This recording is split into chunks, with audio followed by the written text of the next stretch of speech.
안녕하세요. 저는 작년에 결혼한 30대 초반 여성입니다. 은행을 다니셨던 아버지와 유치원 교사이셨던 어머니 아래서 외동으로 자란 저는 어려서부터 형제나 자매가 있는 친구들이 너무 부러웠어요. 아무래도 부모님 두 분이 맞벌이를 하시다 보니 많은 것들을 혼자 해야만 했거든요. 게다가 저는 어려서부터 체구가 작고 몸이 약해서 종종 친구들로부터 괴롭힘을 당하곤 했어요. 하지만 바쁘신 부모님에게 이런 이야기를 털어놓기는 쉽지가 않았어요. 그럴 때마다 언니나 오빠가 있다면 얼마나 좋을까 생각했던 것 같아요.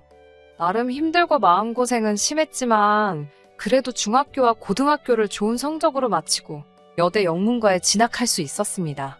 대학에 입학한 이후에는 꾸준히 건강관리도 하고 좋은 사람들도 만나면서 한층 단단한 사람으로 성장할 수 있었어요. 하지만 현실적인 문제가 찾아왔습니다. 대학에 입학할 때만 해도 장밋빛으로 보였던 제 전공이 막상 졸업을 앞두니 생각보다 선택지가 많지 않다는 걸 깨닫게 된 거지요. 결국 대학원과 취업 사이에서 고민하다가 광고회사에 취업했습니다. 어려서부터 항상 일하시는 어머니 밑에서 자라서인지 직장은 반드시 있어야 하는 거라고 생각했거든요.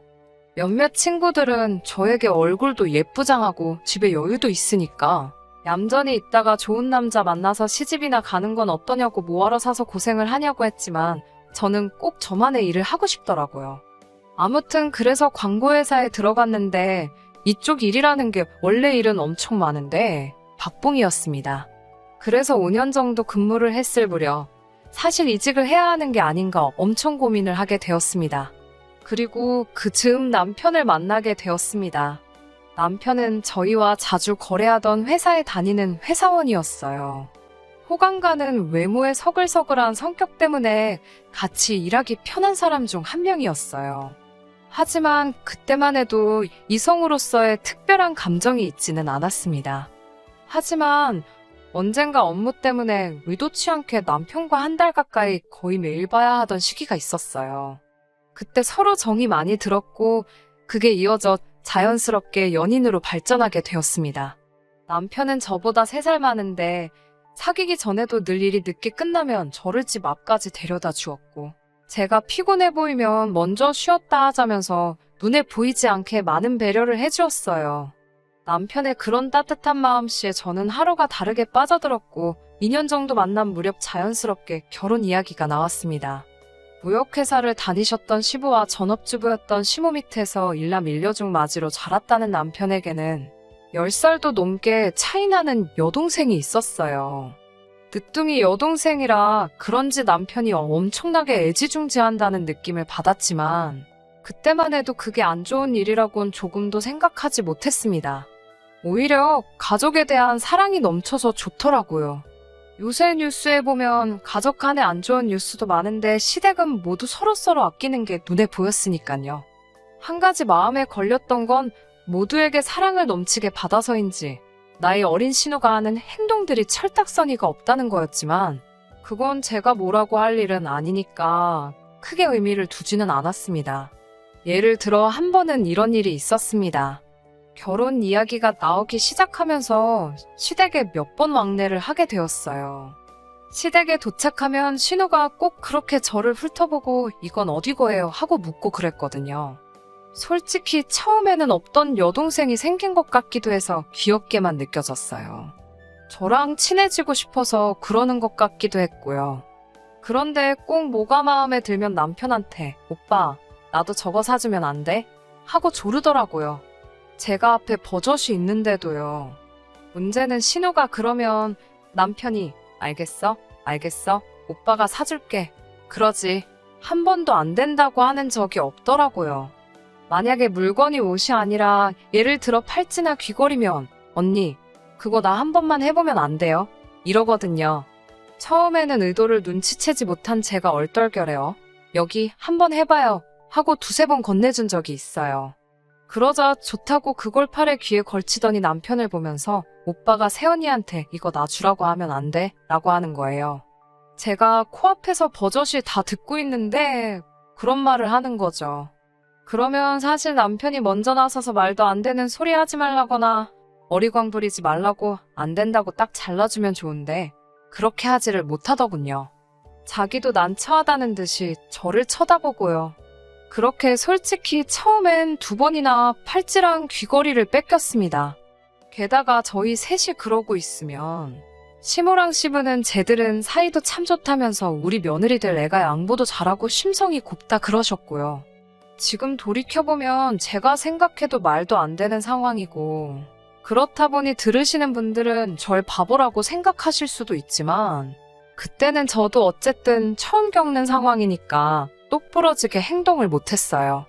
본격적으로 결혼 준비를 시작한 이후로는 다른 연인들과 마찬가지로 저희도 결혼 비용이나 혼수, 예물 같은 부분을 어떻게 하는 게 좋을지 많은 이야기를 나눴습니다. 남편은 최대한 검소하게 하길 원하면서도 혼수만큼은 생략 없이 할 건 다 했으면 좋겠는 눈치였어요.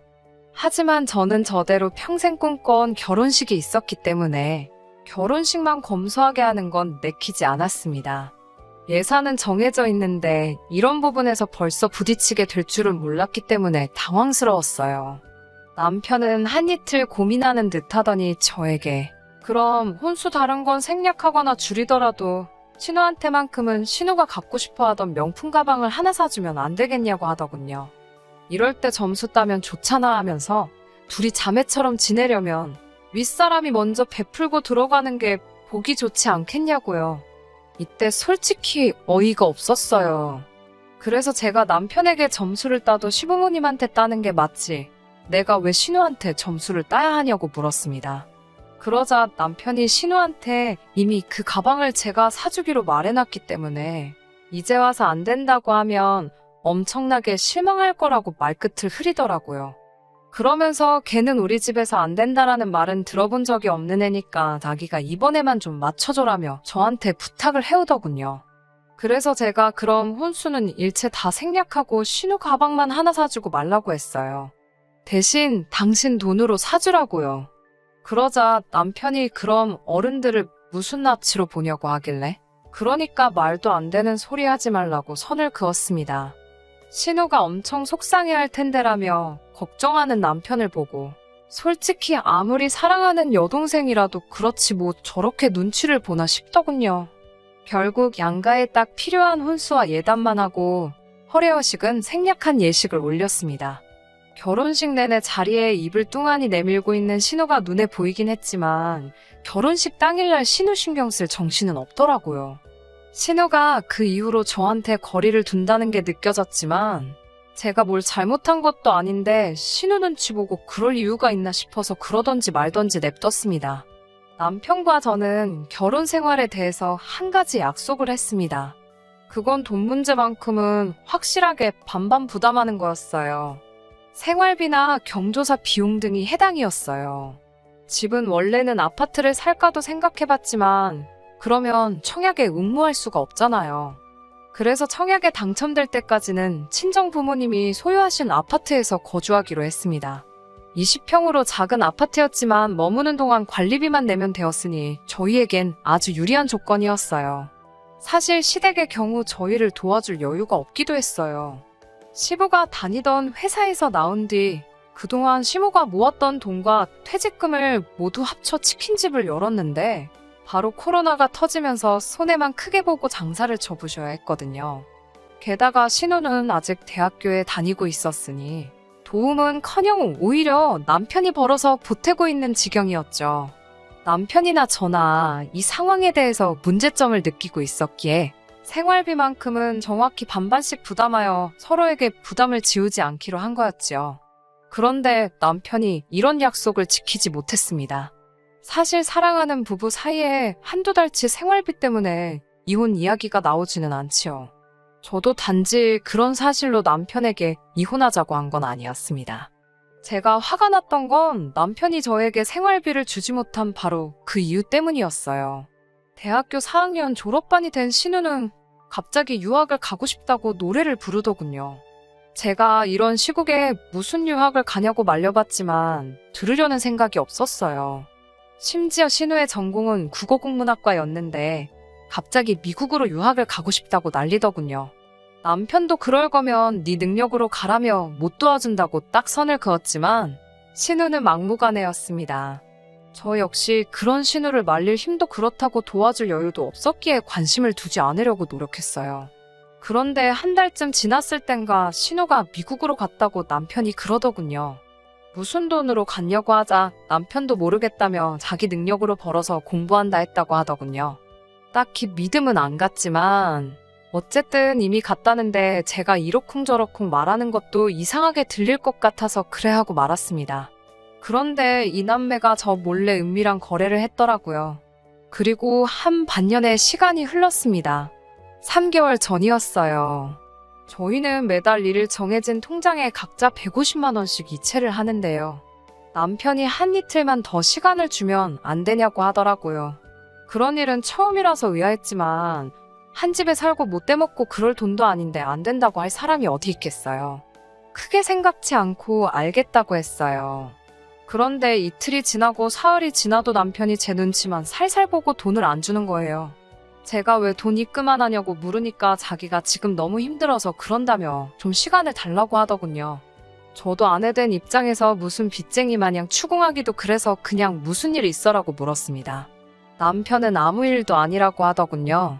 하지만 그렇게 어영부영 한 달이 흘러가 버렸습니다. 남편이 한 달 생활비를 입금하지 않았다고 해서 당장 생활이 어떻게 된 건 아니었지만 그래도 걱정이 많이 되더라고요. 제가 무슨 일이든 숨기려고만 하지 말고 털어놔보라고 했지만 남편은 극구 아무 일도 아니라며 미안하다고만 하더군요. 문제는 이런 일이 3개월 내내 이어졌다는 겁니다. 제가 남편에게 벌써 3개월째인데 나한테 아무 말도 안 하고 무조건 기다려달라고만 하면 되는 거냐고 따져묻자 남편이 자기도 지금 죽을 맛인데 저까지 그래야겠냐면서 오히려 적반하장으로 나오더군요. 그동안은 그래도 남편이 미안해하고 하니까 저도 더 말은 안 했었는데 이제 저도 참을 수가 없었어요. 제가 여자 생겼냐고 물으니까 그건 아니래요. 그러면서 자기가 어떻게든 해결하고 나서 털어놓을 테니까 일주일만 더 기다려달라고 하더군요. 그런 다툼이 있고 이틀 뒤 남편이 출장이 잡혔다며 일주일 집을 비워야겠다고 하더군요. 남편이 이렇게 긴 출장을 가는 일은 처음이었어요. 여자의 촉이라고 해야 할지 뭔가 이상하더라고요. 출장 당일이었습니다. 남편이 다녀온다고 하고는 아침 일찍 집을 나섰고 저도 남편 뒤를 밟았습니다. 강원도로 출장을 간다던 사람이 공항으로 향하는 게 아니겠어요. 남편의 목적지는 미국인 것 같았습니다. 저는 너무 혼란스러웠고 상황이 이해가 되지 않아서 남편과 평소에 가깝게 지내는 동료에게 전화를 했습니다. 제가 남편의 동료에게 남편이 출장을 간 게 맞냐고 하니까 맞다고 하더라고요. 제가 부산으로 간 거 맞냐고 하니까 맞다면서 걱정하지 말라고 하기에 왜 저한테 거짓말을 하시냐고 저희 남편이 부탁하던가요 하면서 따져 물었어요. 제가 그분께 남편이랑 이 일로 이혼할지도 모른다고 그러니 제발 솔직히 말해달라고 애원을 했습니다. 그러자 그분이 난처해하더니 자기가 말했다고 하지 말라면서 남편이 여동생 보러 미국 간다고 휴가 냈다고 하더군요. 그 말을 듣는 순간 두 가지 감정이 동시에 들었어요. 다른 여자를 만나러 가는 게 아니라는 안도감과 동시에 여동생을 만나러 가면서 나에게 거짓말을 했다는 실망감이요. 일주일 동안 남편은 착실하리 많지 저에게 자주 연락을 해왔지만 그 사람이 어디 있는지 안 이상 모든 게 가짜처럼 느껴졌어요. 남편은 그런 것도 모르고 어디서 퍼왔는지 모를 강원도 음식 사진을 보내기도 하고요. 제가 나도 휴가 내고 강원도로 지금 갈까 하고 떠봤을 때는 자기 정말 지금 너무 바빠서 제가 와도 같이 1시간도 못 보낸다며 엄살을 떠는데 얼마나 가식적으로 보이던지 있던 정도 다 떨어지더군요. 게다가 남편에게 믿음이 떨어질 대로 떨어진 저는 남편 방을 뒤졌고 거기서 차라리 몰랐으면 좋았을 서류들을 발견했습니다. 그건 바로 신우의 미국 유학에 대한 진실이었어요. 자기 힘으로 생활하겠다며 떠났다던 신우를 남편이 경제적으로 지원해주고 있었더군요. 한두 푼이 아니었어요. 남편 월급보다 더 큰 금액이 신우에게 들어가고 있었고 무엇보다 화가 난 건 청약통장을 해지했다는 사실이었습니다. 청약통장은 적어도 저에게는 우리의 미래이자 희망이었고 약속이라고 생각했는데 상의도 없이 자기 마음대로 해지를 한 것도 부족해 어떻게 신우에게 다 퍼줄 수 있었던 건지 아무리 이해하려고 해도 이해할 수가 없었어요. 그리고 남편의 카드 내역서를 살펴보니 공부와 관련된 건 하나도 없고 전부 쇼핑몰과 외식이 대부분이었어요. 당장이라도 남편에게 전화해 이혼하자고 하고 싶었지만 헤어질 때 헤어지더라도 받을 건 받아야겠다 싶어서 분노를 억누르고 기다렸습니다. 1년만큼 길게 느껴졌던 일주일이 흐르고 남편이 집에 왔어요. 수요일 대낮에 제가 집에서 남편을 기다리고 있을 줄은 남편도 상상을 못했을 겁니다. 남편은 당황스러운 목소리로 저를 바라보면서 출근 안 했냐고 묻길래 나도 누구처럼 휴가 좀 내고 쉬는 중이야 라고 잔뜩 비아냥거리며 대답을 했어요. 그러자 남편도 제가 뭔가 알고 있다는 걸 눈치챘는지 깊은 한숨을 쉬더라고요. 제가 왜 거짓말하고 신호 보러 간 거냐고 단도직입적으로 물었습니다. 그리고 돈은 다 신우한테 썼던데 왜 말 안 했냐고 했어요. 그러자 남편은 저에게 사정하듯 상황을 설명하기 시작했어요. 신우가 미국에 갈 땐 정말 공부를 하러 간 게 맞는데 가자마자 남자친구가 생기면서 상황이 꼬였다는 거예요. 신우보다도 어린 남자애라는데 신우가 그 남자한테 환장을 해서 가진 거 다 퍼주고는 남편한테 도와달라고 했다고요. 저한테 하나뿐인 여동생이 도와달라는데 어떤 오빠가 거절을 할 수 있겠냐면서 그래서 한두 번 돈 보내준 게 다라고 하더군요. 이번에 보러 간 것도 하도 징징거려서 걱정이 돼서 보고 온 거라고요. 제가 청약통장은 왜 해지한 거냐고 하니까 신우가 차가 없어서 너무 힘들다고 그래서 차 사주느라 그랬대요. 한다는 소리가 청약통장엔 돈도 별로 없었다면서 주인도 없는데 방까지 뒤진 건 좀 지나친 것 같다고 저한테 오히려 짜증을 내더라고요. 그런 남편의 아나무인 태도를 보고 있으니 내가 뭐 한다고 이런 남자랑 미래를 꿈꾸나 싶더군요. 저는 남편에게 나한테 안 준 450만 원부터 일단 언제 줄 건지 말해보라고 하니까 또다시 조금만 시간을 달라고 하더라고요. 너 개털이지? 라고 물으니 말이 너무 심한 거 아니냐면서 되려 큰 소리를 치기에 시끄러우니까 당장 이 집에서 나가달라고 했어요. 이혼하자고. 어차피 지금 너 써있는 이 집도 우리 엄마 아빠 집인 건 알지 개털아 라고 하자 저한테 제정신이냐며 소리를 치대요. 그래서 차라리 네가 바람을 핀 거면 내가 이해를 하겠다고. 하지만 여동생은 뭐 떼낼 수도 없잖아 라고 제가 받아치자 저더러 같은 여자끼리 이해도 못 해주냐면서 저더러 네 친동생이어도 이럴 거냐고 그래요. 그러면서 신우를 질투하다니 너 정신이 어떻게 된 거 아냐 그러기에 제가 옆에 놓여있던 리모컨을 집어서 남편 머리통에 던지면서 개소리 짓거리지 말고 내 눈앞에서 당장 비키라고 했습니다. 그러면서 제가 네 여동생이 내 친동생이었음 벌써 정신 차리라고 머리채 잡고 뺨 때리고도 남았다고. 내 동생이 아니라 네 동생이니까 내가 지금 이 정도에서 끝내는 줄 알라고 했네요. 리모컨의 정통으로 머리를 맞은 남편은 어지간히 놀래는지 캐리어를 들고 다시 혼자 저 들으라는 듯이 미쳤네. 미쳤어를 반복하며 집을 나갔습니다. 저는 남편이 복도에서 사라지는 걸 확인하곤 바로 현관 비밀번호를 바꾼 뒤 인터넷에 이혼 전문 변호사를 검색해 연락을 취했습니다. 다행히 지금 상황을 들은 변호사는 남편에게 귀책 사유가 있기 때문에 이혼할 수 있고 가능하면 위자료 청구도 할 수 있을 거라고 조언을 해주었습니다. 실제로 이혼 소송을 진행하면서 변호사가 해준 말대로 법원은 저에게 유리한 판결을 내려줬습니다. 아무래도 적금까지 해지해가며 여동생에게 빼돌린 정황 등을 보면 파탄의 원인을 제공한 건 남편임에 분명했기 때문에 저에게 유리한 판결을 내려줄 수밖에 없었던 거예요. 덕분에 이혼에 더불어 남편은 저에게 위자료까지 내놓게 생겼습니다. 애가 있었다면 생활비에 양육비까지 애가 다 클 때까지 받았겠지만 돈 몇 푼 더 받는 것보다 둘 사이에 아이가 없다는 사실이 오히려 다행이라는 생각이 들었습니다.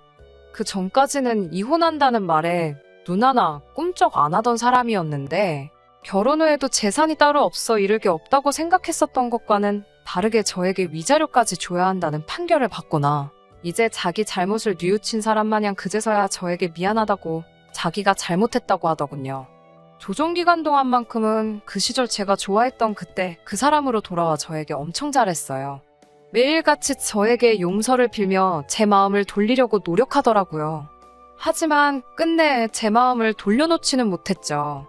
앞으로 여동생을 다시는 안 보고 살겠다며 제 앞에 무릎 꿇고 비는 건 물론 제 다리를 붙잡고 눈물까지 흘려가며 애를 쓰더라고요. 하지만 그게 연기라는 건 누가 봐도 알 정도였으니 사소한 정에 휩쓸리지 말고 제가 정한 대로 결정 되돌리지 않고 위자료도 전부 받을 거고 이혼도 되돌릴 생각 없다고 못을 박아줬습니다. 결국 끝끝내 제 마음을 돌리지 못할 거라고 생각했는지 본전 생각에 그러는 건지 아니면 지 여동생 주려고 그러는 건지 이건 자기가 선물해준 거 아니냐며 이건 자기 거라고 마지막 남은 옷까지 몇 개 가방 몇 개를 두고 빼돌리고 있더라고요. 그 추한 본 모습을 보니 제 마음 돌리지 않은 게 참 잘했다는 생각이 들었습니다. 억지로 또 바뀌지도 않을 남자를 이번에는 진짜일 거다 믿으면서 살 뻔했네요. 친정 부모님도 그런 집안에서 저만 혼자 이방인 마냥 겉돌봐야 지금 당장은 힘들지라도 앞으로를 생각해보면 제가 내린 결정이 틀리지 않을 것이고 그 결정을 내리기까지 정말 힘들었을 텐데 정말 대단하고 장하다고 해주시니 그나마 그게 위로가 되었습니다.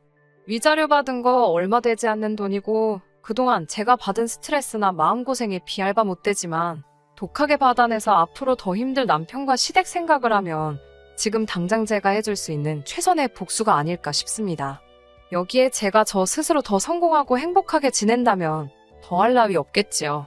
이제는 저도 더 이상 헤매이지 않을 생각입니다. 한동안은 여유도 찾고 제 인생에만 집중해서 살아볼까 합니다. 긴 이야기 들어주셔서 감사합니다. 끝까지 들어주셔서 감사합니다. 오늘의 사연은 여기까지입니다. 구독과 좋아요, 알람 설정 부탁드리고 더 좋은 사연으로 다시 찾아뵙겠습니다. 감사합니다.